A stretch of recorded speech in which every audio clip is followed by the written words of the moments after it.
বর্ধমান জেলা কাটোয়া, আপনারা নাম শুনেছেন। আপনারা অনেক জায়গায় ঘুরতে যান, দীঘা যান, হ্যাঁ, সুন্দরবন যান, কাঁকড়া খেতে, হ্যাঁ, অনেক জায়গায় যান আপনারা। আমি বলি কি, বাড়ির পাশে আছে না, একবার কাটোয়ায় যান না, ঘুরে আসুন। শিখণ্ড যান, ঘুরে আসুন, দেখুন।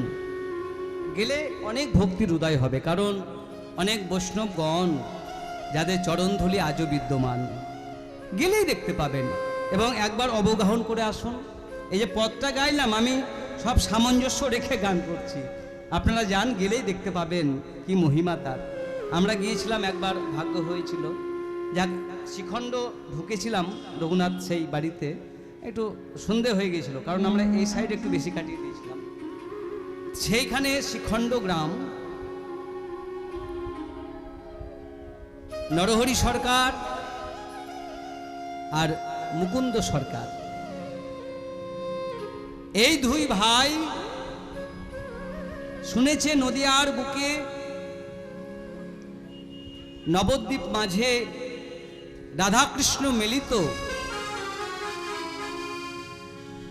রাধাকৃষ্ণ মিলিত তনু এক হয়ে গৌর হয়ে এসেছে। এখন প্রশ্ন হচ্ছে, এটা নিয়ে মতভেদ আছে, হয়তো কোনো কোনো সম্প্রদায় আছে, যেমন দক্ষিণ ভারতে তারা এটার বিরোধিতা করে। ঠিক আছে, সেটা তাদের ব্যাপার। আমাদের রাজ্যেও তো, আমাদের দেশেও তো অনেকেই আমাদের প্রধানমন্ত্রীকে প্রধানমন্ত্রী বলে মানতে চায় না, অন্য কিছু বলে তারা, তাই না? তাতে কার কি যায় আসে, কিন্তু মানতে হবে, একটা ব্যক্তিগত ব্যাপার। আমরা মানি, তাই না? দেখুন কেমন, যেই শুনেছে যে নবদ্বীপে আমার রাধাকৃষ্ণ মিলিত বিগ্রহ, আমার গৌর সুন্দর এসেছে, সকালবেলায় আনা হয়েছে, আর অমনি মনে মনে ভাবলো, ভাইরে, সংসার জ্বালার মধ্যে থেকে কৃষ্ণ ভজন করা খুব কঠিন ভাই, চল একবার গৌর হরি চরণে গিয়ে আশ্রয় পাই কিনা ঘুরে আসি। শিখণ্ড থেকে দুই ভাই, নামগুলো কি বললাম গো?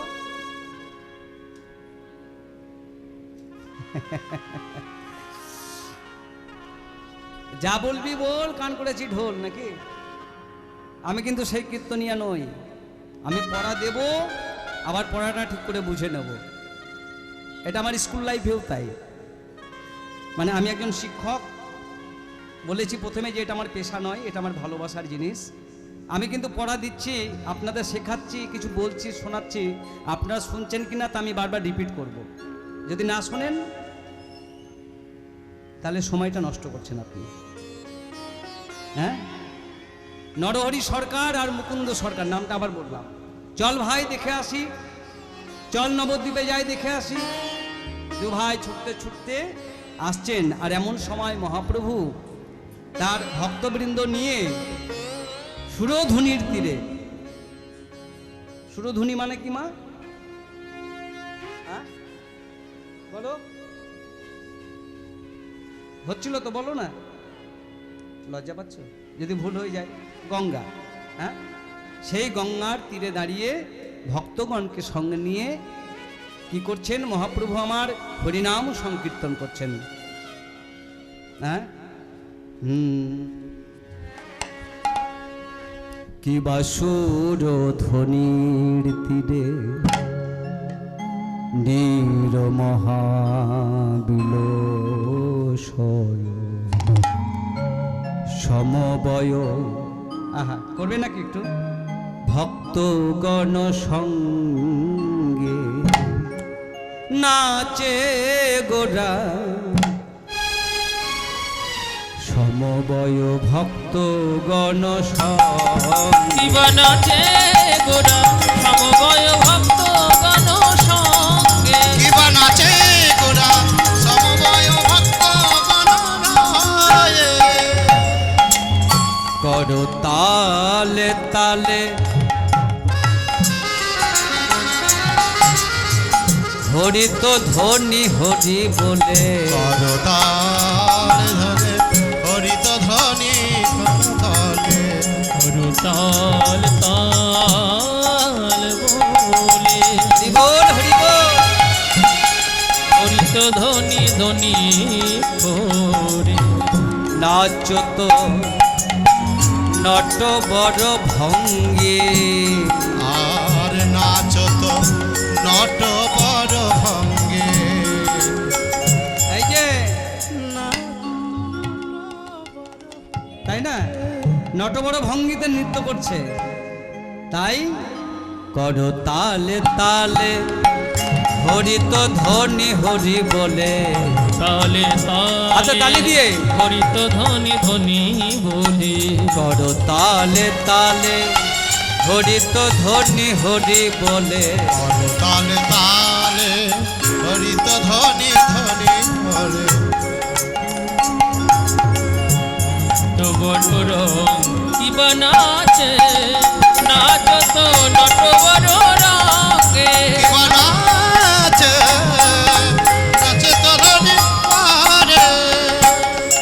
এই যে ওই তো আমার গোড়াই নাচে, ওই তো আমার গোড়ায় নাচে। এই যে কি বললে? ওই তো আমার আহ, ওই তো আমার গোড়ায় নাচে। দাদা নিতাই নাচে কাছে কাছে, ওই তো আমার গোড়াই নাচে। দাদা নিতাই নাচে।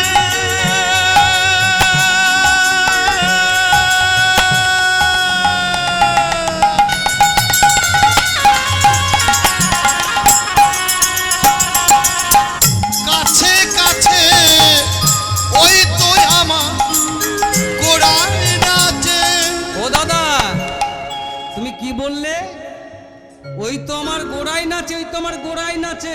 দাদা, আমি তো তা দেখছি না, তাহলে তুই কি দেখছিস ভাই? ওই তো আমার গোড়াই নাচে। ওই তো আমার গোড়ায় নাচে। ওই তো আমার গোড়াই নাচে আচ্ছা, একই তো কথা গো। ওই তো আমার গোড়াই নাচে, ওই তো আমার গোড়াই নাচে, একই কথা না? একই কথা। ওই তো আমার গোড়াই নাচে, আমার গৌরাঙ্গ মহাপ্রভু নাচছে। আর ছোট ভাই দেখছে না না, ওই তো আমার রাই নাচে। বলি অন্তরেতে কৃষ্ণ নাচে, বাইরেতে রাই নাচে। বলি অন্তরেতে রাই গৌরস্তন প্রেমানন্দে।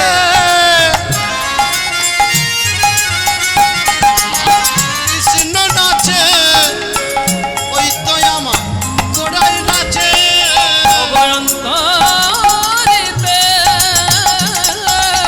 কৃষ্ণ নাচে ওই তো আমার গোড়াই নাচে। এই যে বাবা, তুমি দেখছো যে গৌরাঙ্গ মহাপ্রভু নাচছে, আর আমি দেখছি কি জানিস, রায় নাচছে।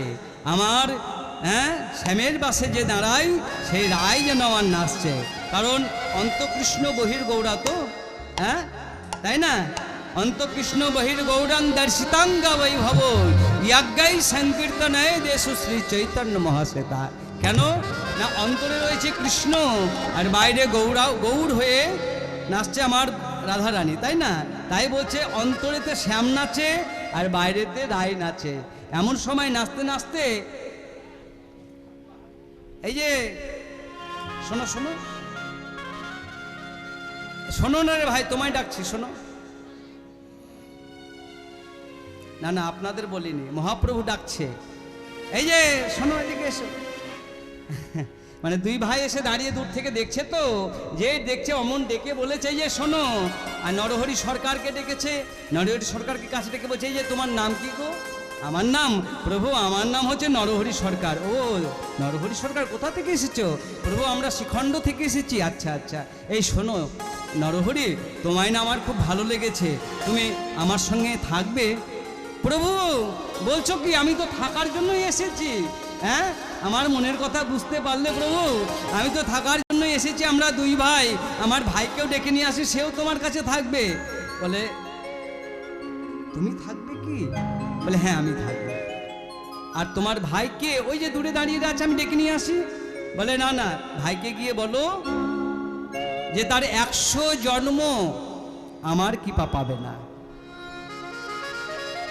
তোমার ভাই নয় দাদা, তোমার দাদাকে গিয়ে বলো যে 100 বছর নয় 100 জন্ম আমার কৃপা পাবে না, মানে গৌরের কৃপা পাবে না।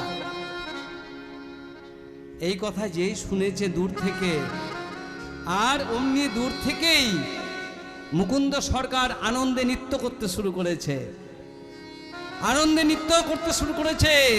জয় জয় গৌর হরি কি, জয় গৌর হরি কি, জয় গৌর হরি কি। আচ্ছা, কেমন হলো ব্যাপারটা? মহাপ্রভু বলল যে 100 জন্ম কৃপা করবে না, আর সে আনন্দে নৃত্য করছে। সবাই গিয়ে বলছে, হাই রে মুকুন্দ, তোমার মাথাটা গেছে কেন? গৌরহরি তোমায় বললো যে 100 জন্ম তোমায় কৃপা করবে না, আর তুমি নাচছো। আমরা হলে তো কেঁদে ভাসিয়ে মরে যেতাম। বলে তোমরা তো দেখোনি বা ভালো করে শোনোনি। গৌরহরি আমায় 100 জন্ম কৃপা করবে না, কিন্তু কোনোদিন কৃপা করবে না এ কথা তো বলেনি। বলেছে 100 জন্ম কৃপা করবে না, কিন্তু 101তম জন্মে তো কৃপা করবে। কে? আচ্ছা, আমাদের ভরসা আছে যে আমাদেরকে গৌরহরি কোনোদিন কৃপা করবে? কত জন্ম চলে যাবে, লক্ষ জন্ম চলে যাবে, 84 লক্ষ জন্ম ভ্রমণ করে আবার আসবো, তাও পাবো কিনা? আরে 100 জন্ম তো সাধারণ ব্যাপার। হ্যাঁ, 100 জন্ম আজকের দিনে প্রায় 600 বছর, তাই না? 60 করে যদি আয়ু ধরি, তাহলে 600 বছর পরে কৃপা পাবো। পাবো তো কৃপা, এই আনন্দেই আমি নাচছি। হ্যাঁ, এই কথা যেই শুনেছে গৌরহরি অমনি মুকুন্দকে ডেকে বলছে, মুকুন্দ শোনো শোনো শোনো। আচ্ছা, তুমি হাসছো কেন বলো তো? বলে গৌরহরি, তুমি তো কৃপা করবে না তা বলনি, বলেছো 100 জন্ম পরে তো কৃপা করবে তুমি। আমি সেই আনন্দেই নাচছি। বাহ বাহ বাহ মুকুন্দ, আমার মনের কথা নয়, ও তো আমার বাইরের কথা।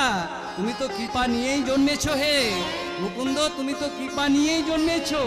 হ্যাঁ, তবে মুকুন্দ শোনো, হ্যাঁ, তুমি বাড়ি ফিরে যাও। তুমি যেহেতু বাড়ির বড়, বাড়ি গিয়ে দেখভাল করো। হ্যাঁ, বাড়ি গিয়ে দেখভাল করে বংশের যে তোমাদের কাজ আছে কবিরাজি, সেইটি করো। আর কি করবে জানো? আর তুমি হরিনাম বিলাবে। এই কথা যেই বলল, হ্যাঁ, অমনি চোখ থেকে দর করে জল পড়তে লাগলো, দর করে জল পড়ছে। গৌরহরি বলছে, কি ব্যাপার মুকুন্দ, এক্ষুনি তোমায় আমি বললাম যে কৃপা করব না, তখন তুমি হাসছিলে, আর এখন কৃপা করব বলছি, আর এখন তুমি কৃপা করব শুনে তুমি কান্না করছো, কি হয়েছে? বলে গৌরহরি, তুমি যাকে কৃপা করো তাকে তো চোখের জল দিয়ে পূজাতে হয়। তুমি যাকে কৃপা করো সে তো আর ঘরে থাকতে পারে না। তুমি যাকে কৃপা করো সে তো গৌর গৌর বলে কেঁদে বেড়ায়। গৌরহরি, তুমি মনে দয়া ছিল না, কিন্তু আমি সংসারে ফিরে যাচ্ছি বটে, কিন্তু আমার প্রতি দয়া দেখো, আমার প্রতি তোমার দয়া যেন কখনো না করি।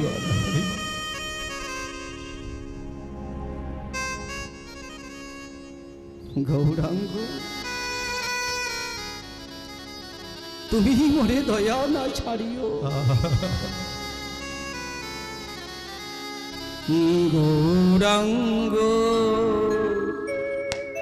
এটি শুধু তার গান নয়, আমাদেরও কথা।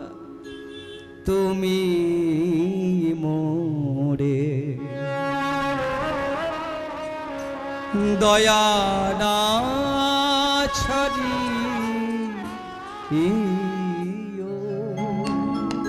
নিতাই গৌর সনাতন প্রেমানন্দে।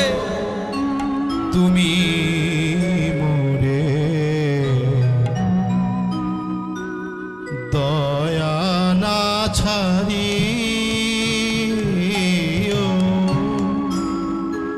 গৌরাঙ্গ, তুমি মোরে দয়া না ছাড়ি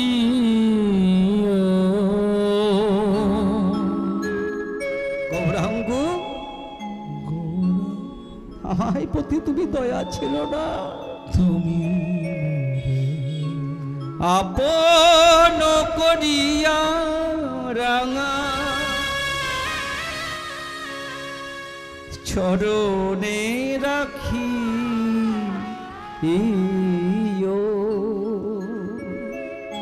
আপন করিয়া রাঙা চরণে রাখি আপন করিয়া রাঙা চরণে রাখি গৌর হে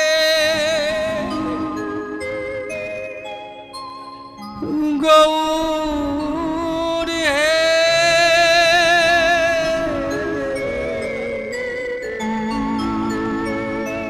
গৌর হে গৌর হে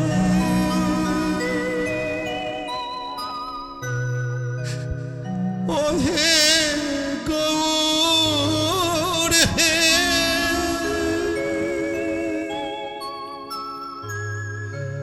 তোমার চরণ পাব বলে ও হে গৌর হে আমি তোমার জন্য সমস্ত কুল ছেড়ে এসেছিলাম, তোমার চরণে আশ্রয় পাবো বলে। তুমি আমায় ছুড়ে ফেলো না গো। আপন করিয়া রাঙা তোমার চরণে রাখি আপন করিয়া রাঙা ও হে গৌর হে বল হরি বল। ও হে দয়াম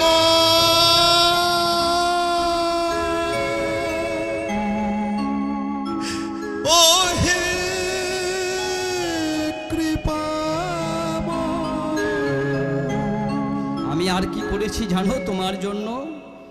হে কোলে ও কোলে দিল তিলাঞ্জলি। আমি সমস্ত কুল তিল তিলস্যি দিয়ে বিসর্জন করে এসেছি। কি পা করি রাখো মোরে আপনারে বলি। গৌর গৌর হে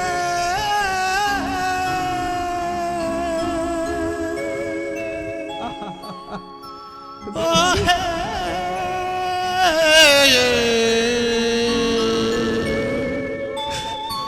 গৌর হে তোমার ওই চরণে হরি বল হরি বল আমার আশ্রয় দিও। ও হে গৌর হে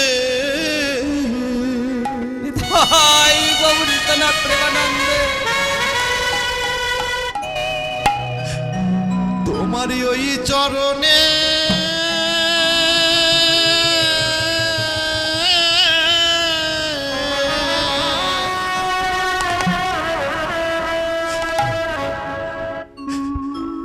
আমায়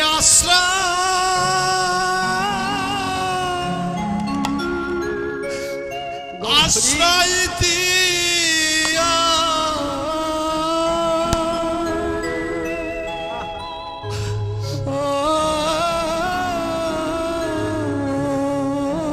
গৌর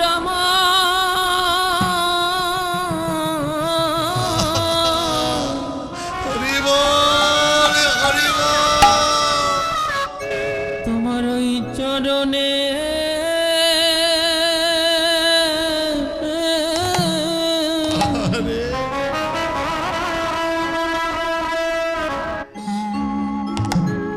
চরণে আশ্রয় দিও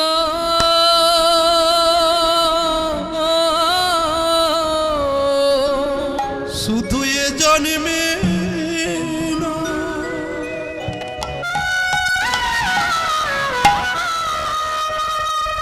ওহে গৌর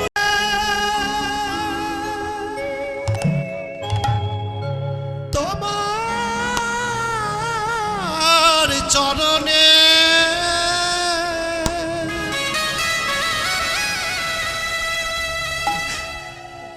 আমারে মিনতি,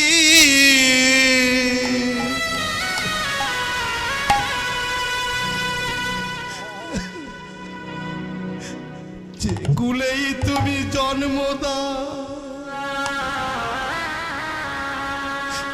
তুমি আমায় পশু করে পাঠায়ো, তাতেও কোনো ক্ষতি না।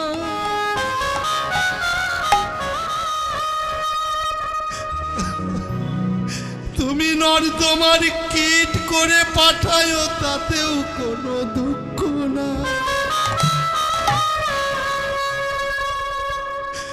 শুধু তোমার চরণে এই নিবেদন, যে কুলেই তুমি পাঠাও না কেন, যেন তোমার ওই চরণে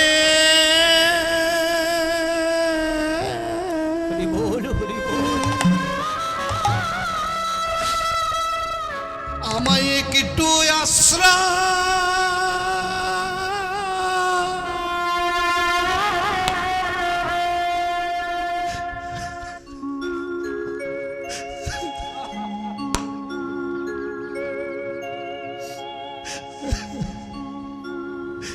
একটু আশ্রয় দিও,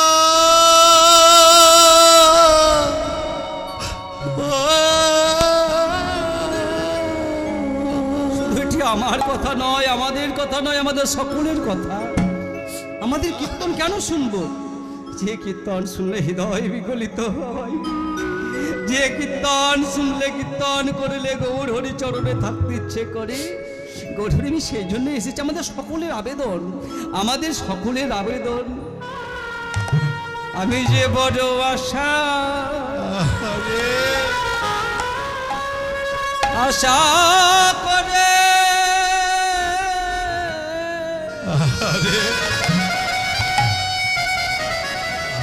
বড় আশা করে এসেছি গো, ওহে গৌর,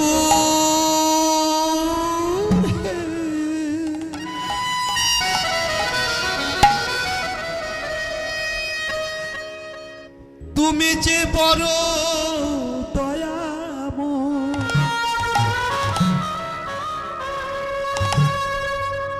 তুমি যে কাঙালের ঠাকুর,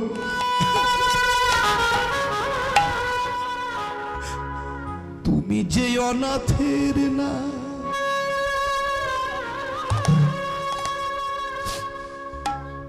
তাই তো তোমার চরণে নিবেদন, তুমি যেন দূরে ঠেলে ফেলো না। আমি বড়ই আশা করে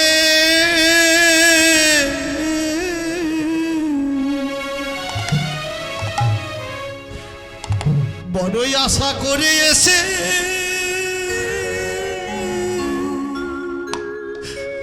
এসেছি হে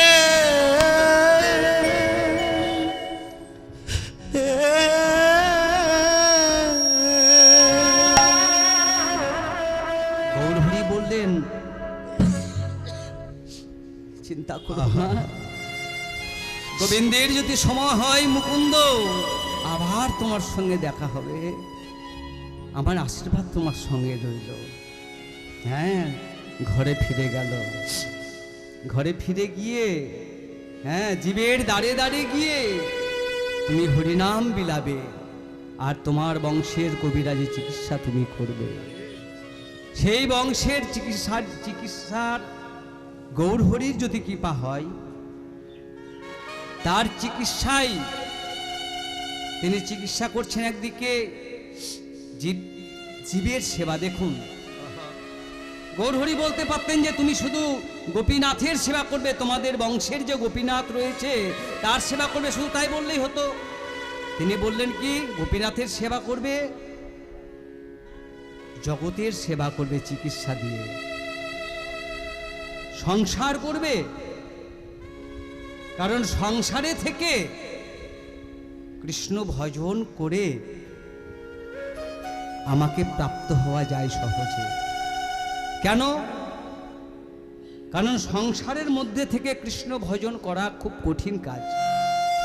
আপনি জঙ্গলে বসে সন্ন্যাসী হয়ে ধ্যান করে একাগ্র ধ্যান করবেন, আপনার কৃষ্ণ প্রাপ্তি হবে, এটা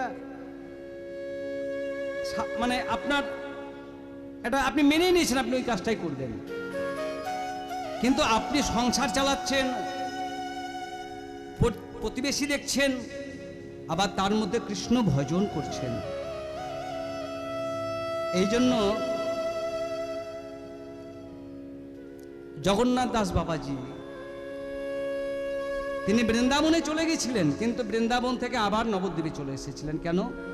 কারণ বৃন্দাবনে অপরাধে ভরা, প্রতি ক্ষণে ক্ষণে অপরাধ রয়েছে। আপনি ওখানে গিয়ে ভজন সাধন করবেন তো ওখানে অনেক অপরাধ, একটু ভুল করলেই অপরাধ, একটু ভুল করলেই অপরাধ। কিন্তু নবদ্বীপে সেটা নেই।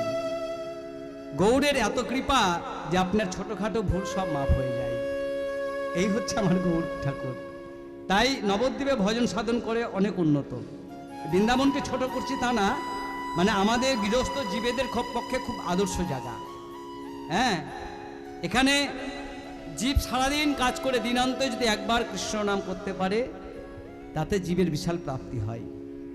আর ওই সন্ন্যাসীর জীবনযাপন করা ব্লেডের মতো, ব্লেডের উপর দিয়ে হাঁটলে যেমন খুব কঠিন, তাই না?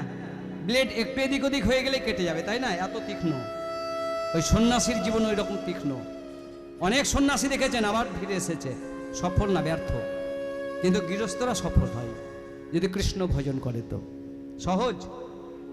এই রঙিন পোশাকে দাগ লাগলে বোঝা যাবে সহজে? বাবা যাবে না। কিন্তু ওই সাদা পোশাকটায় যদি দাগ লাগে, লাল নীল হলুদ সবুজ যাই লাগুক, সঙ্গে সঙ্গে বোঝা যাবে, যাবে না?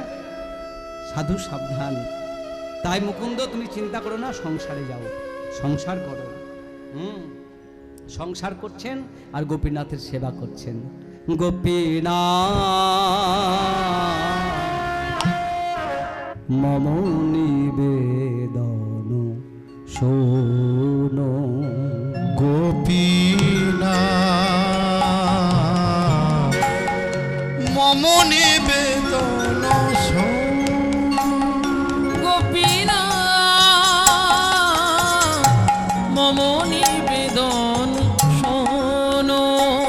এই যে গোপীনাথের কাছে একটু জানাবো না, বিষয় দুর্জন, আমরা বিষয়ের লোক, আর সদা কামে রত, কিছু নাহি মোর গুণ। তাই না? আমার কোনো গুণ আছে? বিষয় দুর্জন,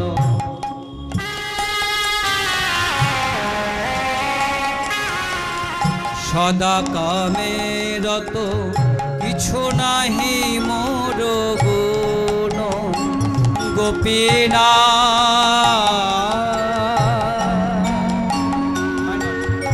আমার ভরসা তুমি,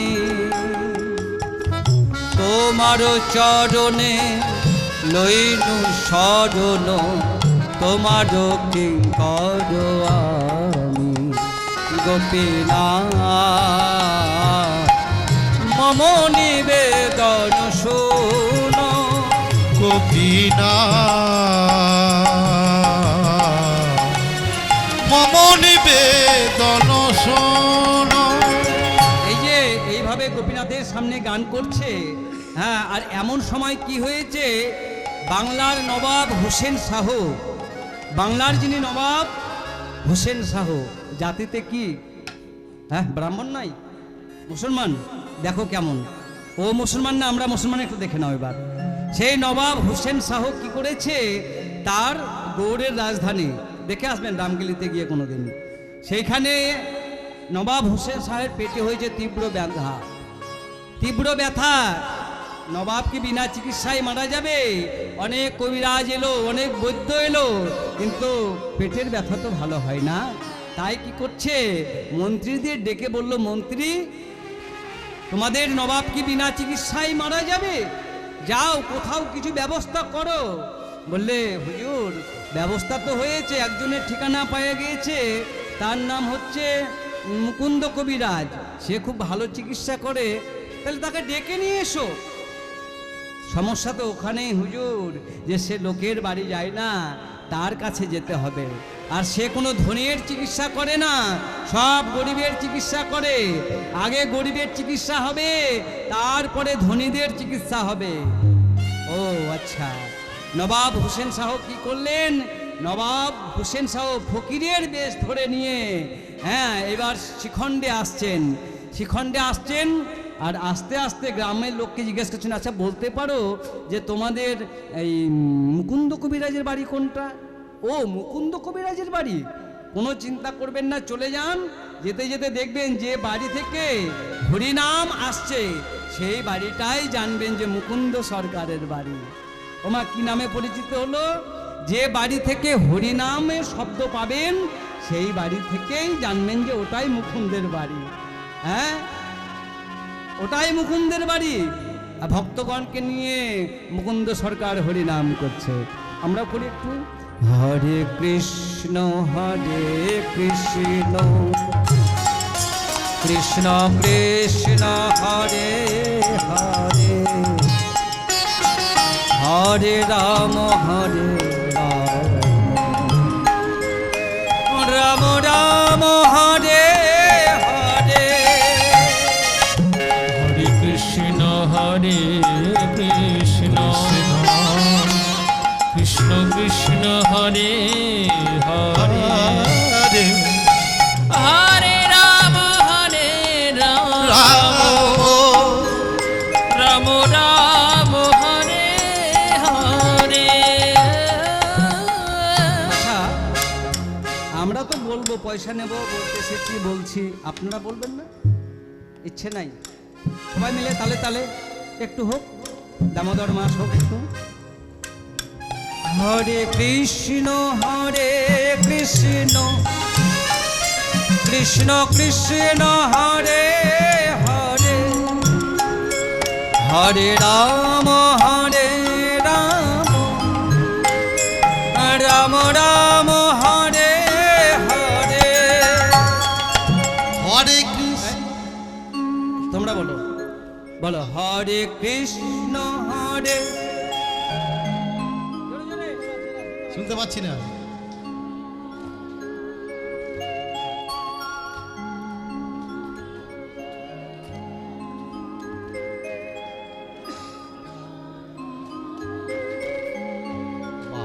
আচ্ছা সবাই সকালে ব্রেকফাস্ট করে এসেছেন, তাহলে আওয়াজ নেই কেন মা? পারছো না? আরেকবার চেষ্টা করো, আরেকবার সুযোগ দিই। হ্যাঁ এই বেতালে করবে না, এই আবার কি মরা ফেলা গান নয় তো, এরা সুন্দর সুরে তালে একসঙ্গে ছন্দে আমার পরে পরে গাইবে। হরে কৃষ্ণ কৃষ্ণ কৃষ্ণ হরে হরে, হরে রাম রাম রাম হরে হরে, হরে কৃষ্ণ বাবা কৃষ্ণ, আবার আবার হরে রাম বাবা।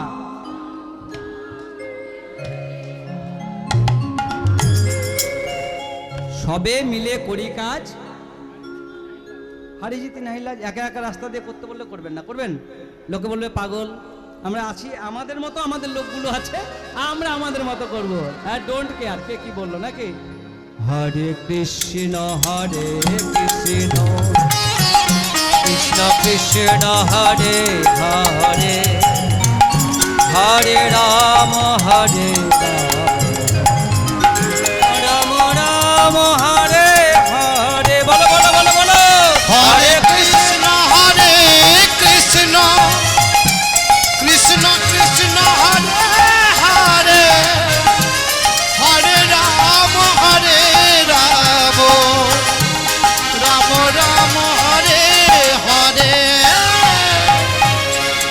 এইভাবে যখন কীর্তন হচ্ছে, আর ওই দূর থেকে বুঝতে পেরেছে হোসেন শাহ যে এই বাড়িটাই তাহলে হবে, আর অমনি ঢুকে পড়েছে, বলছে বাবা যারা এত সুন্দর গান গায় তাদের কীর্তন শুনেই তো অর্ধেক লোক ভালো হয়ে গেল গো। হ্যাঁ এই যে এই যে এই যে এই যে দাঁড়িয়েছে সে মুকুন্দ সরকারের সবে মাত্র পুজো শেষ হয়েছে, আর পুজো শেষ হয়ে যেই বাইরে এসেছে দেখছে যে দাঁড়িয়ে রয়েছে অনেক। এই যে তোমাদের মধ্যে গরিব সব থেকে কে আছে গো? ও মা, তোমরা সবাই বড় লোক, হাত তোলো। তোমাদের মধ্যে গরিব কে আছে? আচ্ছা চাঁদা ঠিকঠাক দেওয়া হয় তো? এত বড় লোক যখন কেউ হাত তুলছো না যখন, হ্যাঁ দেওয়া হয় তো নাকি? সবাই বড় লোক, গরিব নেই কেউ এখানে? আচ্ছা তোমাদের মধ্যে গরিব কেউ আছে নাকি এখানে? সবাই বড় লোক, পয়সাটা কিন্তু বুঝে নেব, ঠিক আছে? আর এমন সময় ওই হোসেন শাহ হাত তুলেছে, ওই যে এই যে কবিরাজ আমি সব থেকে গরিব। গরিব, এসো তোমার চিকিৎসাকে করি। কি নাম তোমার? আগে আগে আমার নাম হোসেন ফকির। হ্যাঁ হোসেন ফকির, এসো তোমার চিকিৎসাটা কি হয়েছে? আগে আমার পেটে ব্যথা। জামাটা খুলো দেখি। জামা খুলে বলে এই এইখানে একটু গড়াগড়ি দাও দেখি মন্দিরের সামনে। নবাব মানুষ দেখুন, হ্যাঁ জামা খুলিয়ে তাকে ওই গড়াগড়ি পেটাচ্ছে। নবাবের মনে মনে রাগ হবে না দুঃখ হবে না কষ্ট হবে? কি হবে? আনন্দ হবে। প্রচণ্ড রাগ হচ্ছে, বেটা যদি রোগ না সারে রে তো তোর একদিন কি আমার একদিন। হ্যাঁ যে গড়াগড়ি পিটেছে মা, আর অমনি অর্ধেক রোগ ভালো হয়ে গেছে। এই যে কবিরাজ তোমার কি ব্যাপার, এখানে কিছু আছে না কি ব্যাপার যেখানে গড়াগড়ি দেওয়ার সঙ্গে সঙ্গে আমার অর্ধেক রোগ ভালো হয়ে গেল? বলে আসলে ওষুধ টষুধ দিই তো হয়তো এক ফোঁটা পড়েছে। বলে বাস্তবে কি তাই? কি না? এই যে তোমাদের মতো কত ভক্ত আসে, তাদের চরণ ধুলি পড়ে রয়েছে, সেই চরণ ধুলি গড়াগড়ি দিলেই তো ভালো হয়ে যায় গো। হরি বল হরি বল। এ দেহের রোগ তো ভালো হয়, ভবরোগও ভালো হয়ে যায়। হ্যাঁ ভালো হয়ে যায়, তাই সেই ভালো হয়েছে। আচ্ছা আচ্ছা মুখ খোলো, মুখ খোলো। যেই মুখ খুলে ওষুধ দিয়েছে মা, অমনি পেটের ব্যথা ভালো হয়ে গেছে। বলছে দেখো কবিরাজ, তোমায় আমি লুকিয়ে রেখেছিলাম, আমার সঙ্গে তোমাকে যেতে হবে। তুমি একজন এত বড় গুণী মানুষ, তুমি এখানে গ্রামে পড়ে থেকে কি করবে? চলো আমার সঙ্গে চলে। কোথায় হে তুমি? কে হে তুমি? তোমার সঙ্গে যাব। বলে ও তোমায় তো বলা হয়নি, আমি হচ্ছে বাংলার নবাব হোসেন শাহ। এই দেখো আমি। ফকিরের ড্রেস যেই খুলে দিল, ফকিরের সব ঝোলামোলা ফেলে দিয়ে এই দেখো আমি, আমার সঙ্গে চলো, গৌড়ে যেতে হবে তোমায়। বলে দেখো আমি তো কোথাও যাই না, তোমাকে যেতে হবে। তোমার মতো গুণী লোক এই গ্রামে বসে থাকা চলবে না, আমার রাজপ্রাসাদে চলো। কি করবে? রাত্রে বেলায় চিন্তা করছে, সকাল বেলায় যেতে হবে। গৌড় আদেশ করলেন যাও তুমি, যদি ভগবানের কৃপা হয়, যদি গোবিন্দের কৃপা হয় আবার তুমি ফিরে আসবে। এইভাবে তিনি নিয়ে চলে গেলেন, সকালবেলায় চলে যাচ্ছেন। আমরা একটু গাই, ভজ গৌরাঙ্গ কহ গৌরাঙ্গ লহ গৌরাঙ্গের নামে রে। বলো ভজ গৌরাঙ্গ কহ গৌরাঙ্গ লহ গৌরাঙ্গের নামে রে। ভজ গৌরাঙ্গ কহ গৌরাঙ্গ লহ গৌরাঙ্গের নাম রে। যেই জনা গৌরাঙ্গ ভজে, আরে সে হয় আমার প্রাণে রে। বলো বলো যে জন গৌরাঙ্গ ভজে সে হয় আমার প্রাণ রে। প্রভাত কালে হা গৌরাঙ্গ যে বলে একবার গো। ওই না প্রভাত কালে হা গৌরাঙ্গ যে বলে একবার রে। এই জনায় আমার হয়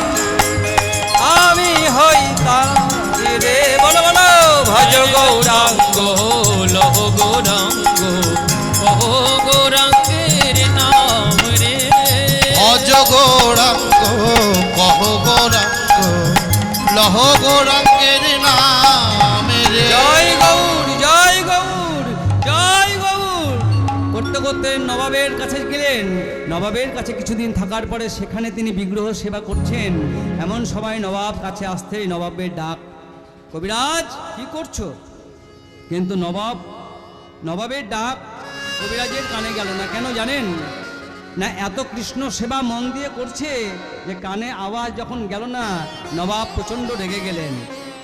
আমি নবাব, আমি ডাকছি, আমার কথা কানে যাচ্ছে না।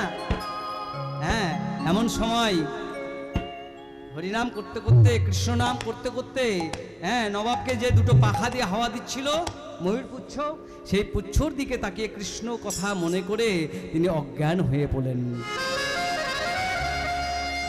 কৃষ্ণের মাথায় পালক, বর্ণনা করতে করতে সেই পালকের দিকে, নবাবের যেই পাহারাদাররা যেই পালক দিচ্ছিলেন সেই দিকে তাকিয়ে তার স্মৃতি বিস্মিত হয়ে গেলেন।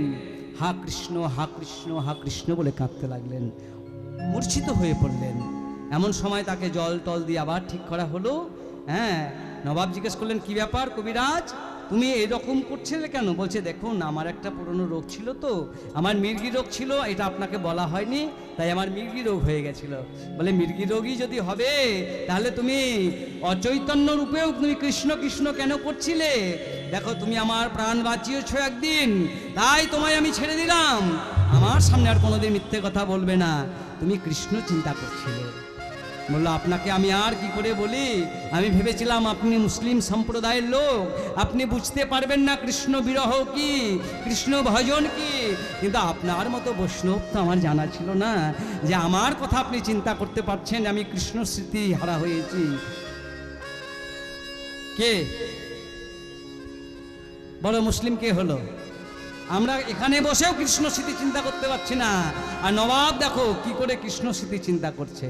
সে বলল, দেখো আমারই ভুল হয়েছে, তোমার মতো একজন গুণী ব্যক্তিকে আমার এই প্রাসাদে বন্দি করে রাখা ঠিক হয়নি। তুমি যাও কৃষ্ণ ভজন করো, তুমি শিখণ্ডে চলে যাও, আর শিখণ্ড গ্রাম তোমার নামে করে দিলাম। হ্যাঁ, শিখণ্ড গ্রামে আসলেন, সেখানে পুজো টুজো করতে লাগলেন। এইবার কি হয়েছে, একদিন তার স্ত্রীর পেটে ব্যথা হয়েছে, তিনি আর ঠিক করতে পারছেন না। তিনি গৌড়ের কাছে ছুটে গেলেন। গৌড় বললেন যে, যা ভেবেছিলাম তাই, মুকুন্দ তোমার মনে অহংকার হয়েছে যে তুমি ভালো চিকিৎসা করো, তাই তোমার নিজেদের রোগ তুমি নিজে সারাতে পারছো না। যাও, তুমি আর কখনো মনে অহংকার করো না, তুমি ঘরে ফিরে যাও, আর আমার এই চর্বিত তাম্বুল তুমি নিয়ে যাও, তুমি তোমার স্ত্রীকে সেবন করাবে, তোমার স্ত্রী সুস্থ হয়ে উঠবে। এসে সেবন করালেন, সুস্থ হলেন, কিছুদিন পর গর্ভবতী হলেন। হ্যাঁ, একটি ফুটফুটে সন্তান আবির্ভূত হলেন, যার নাম হচ্ছে রঘুনন্দন। কবে জানেন? সরস্বতী পুজোর দিন হয়েছিল। হ্যাঁ, সরস্বতী পুজোর দিন হয়েছিল। এইবার বাবা সেবা দেয়, আস্তে আস্তে ছেলে বড় হয়, 5 বছরের ছেলে বড় হলো। এইবার বাবা একদিন বলল, মানে সেই গ্রামেরই দূরে একজন অসুস্থ হয়েছে, সে আসতে পারবে না, তাই মুকুন্দ সরকারের কাছে এসেছে যে আমার সঙ্গে যেতে হবে। এমন সময় তিনি সেবা করছিলেন। বললেন, আমার তো যাওয়া হবে না, কিন্তু আপনি না গেলে তো আমার বাবা বাঁচবে না। ছোট্ট রঘুনাথকে ডেকে বললেন, রঘুরে তুই গোপীনাথের সেবা দে, আমি একটু চিকিৎসা করে আসি। এই চিকিৎসা করতে গেলেন, আর গোপীনাথের সেবার জন্য তার মায়ের কাছে গিয়ে রঘুনন্দন ক্ষীরের নাড়ু নিয়ে এসে সেই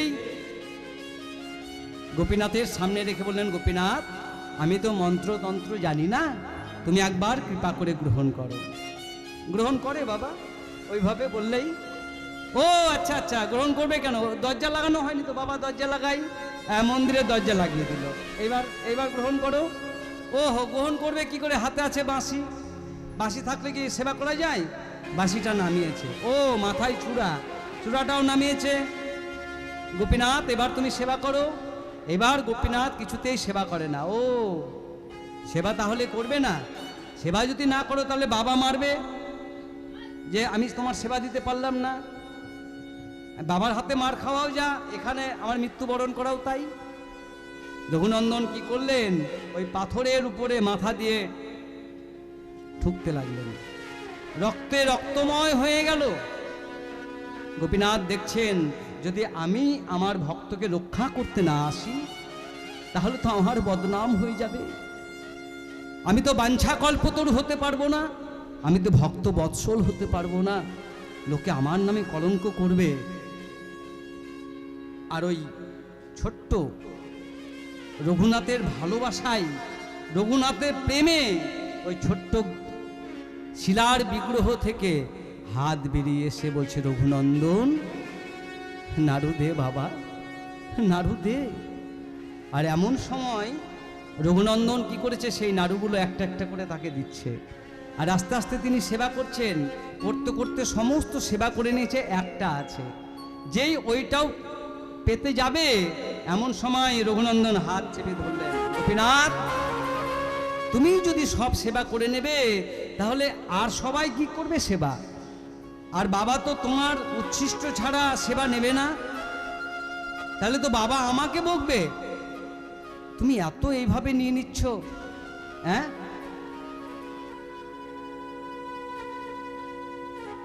গোপীনাথ বলল, রঘুরে, এ জগতে পত্র পুষ্প ফলে মন্ত্রতন্ত্রে আমায় সবাই সেবা দেয় বটে, কিন্তু এমন অনুরাগের চোখের জলে।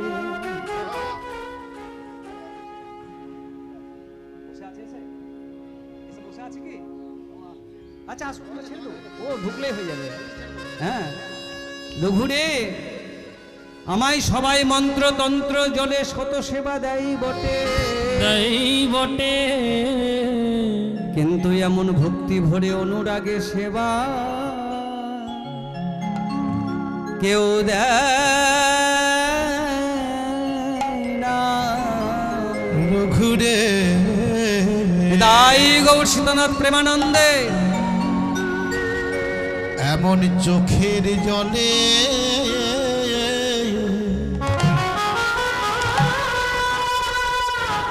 আমায় কেউ সেবা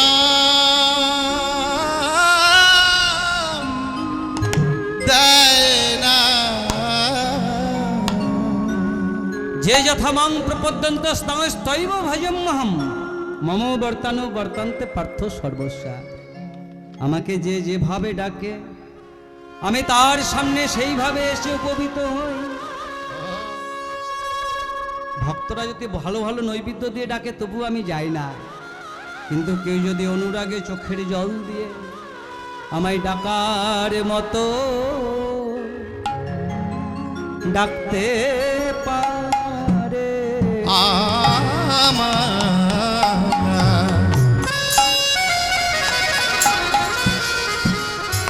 কেউ যদি ডাকার মতো আমায় ডাকতে পারে, আমি না এসে কি আহা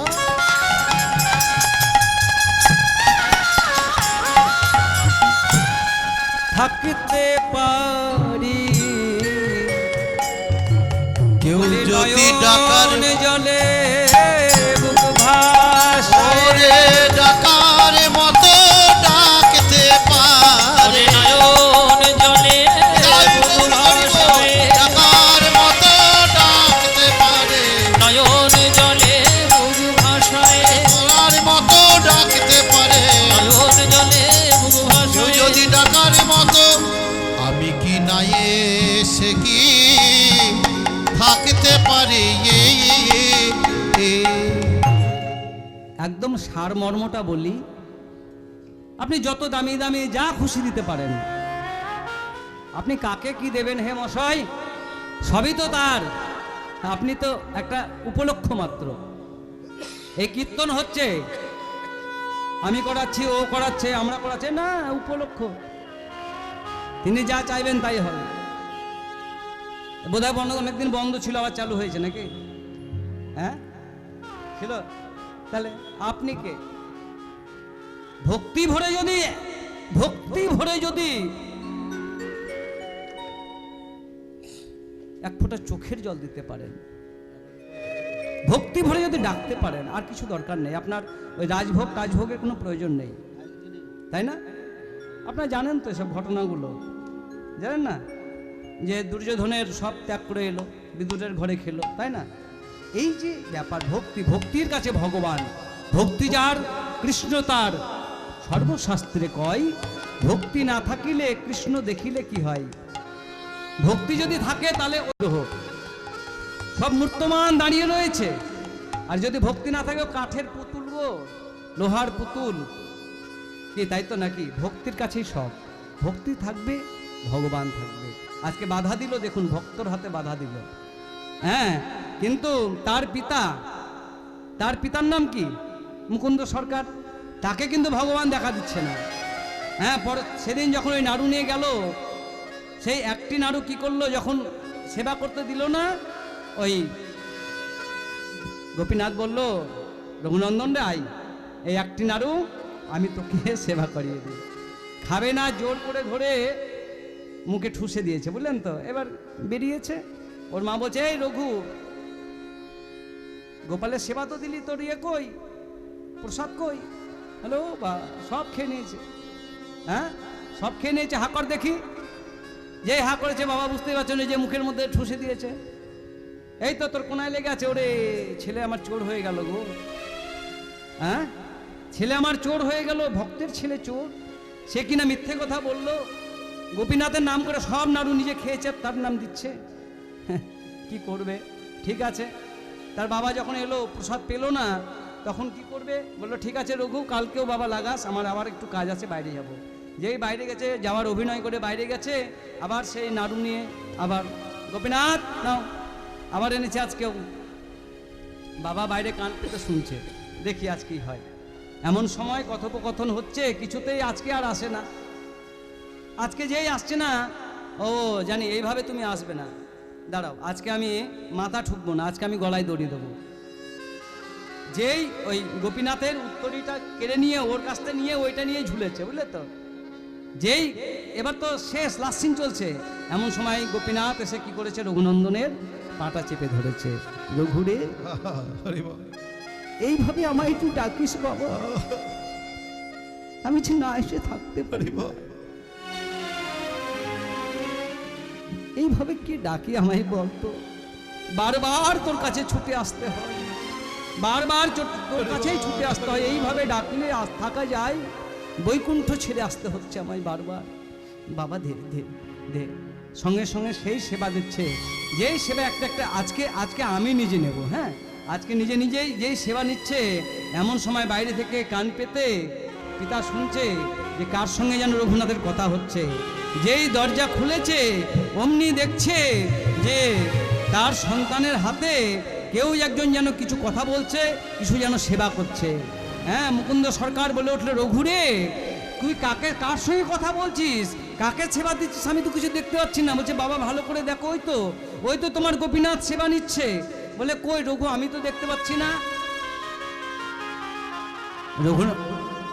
ভগবান দৈববাণী করলেন যে রঘুনন্দন, তোমার বাবার সেই দিব্য চক্ষু এখনো হয়নি। উনি মন্ত্রতন্ত্র সেবা দেন বটে, হ্যাঁ, কিন্তু সেই দিব্য চক্ষুর এখনো উন্মোচন হয়নি। তুমি যদি তোমার পিতাকে দেখাতে চাও, তোমার পিতার একটু স্পর্শ করো। পিতার গা যে স্পর্শ করলেন, আর অমনি দেখতে পাচ্ছেন যে রঘুনন্দন এই গোপীনাথ নাড়ু সেবা করছে। হ্যাঁ, এই গোপীনাথের আগে কিন্তু বাঁশি ছিল, সব ছিল, কিন্তু ওই যে বাঁশি নামিয়ে রেখে ওই যে সেবা, আর ওইখানেই ওইভাবেই দাঁড়িয়ে গেল। দেখতে পেল যে হ্যাঁ সেবা করছে। হ্যাঁ, আর ভক্তগণের তখন আনন্দ হচ্ছে। তার বাবা বলছে, রঘু আমি এত বছর সেবা করলাম, কিন্তু আমার দ্বারা হলো না রঘু, তোর দ্বারা হলো রঘু। আজ থেকে তুই আমার গুরু রঘু, আজ থেকে তুই আমার গুরু।